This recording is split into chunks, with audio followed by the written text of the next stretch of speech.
pa lang ako, nag-araro na ako.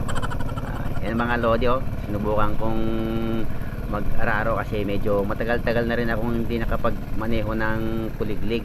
Ayan, oh. Minekos-mekos ko na lang yan. Matagal na rin akong hindi nakapagmaneho ng kuliglig. Ayan, oh. Minekos-mekos ko na lang yan. Mapagpag naman yung mga talent ko sa pagbubukid talaga mga lodi, oh. Ayan, panoorin nyo.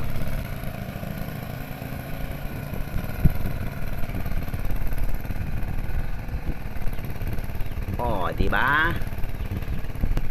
Basic na basic mga lodi. Siguro mga 10 years na siguro ako hindi gumagamit ng ganyan mga lodi. Kuliglig.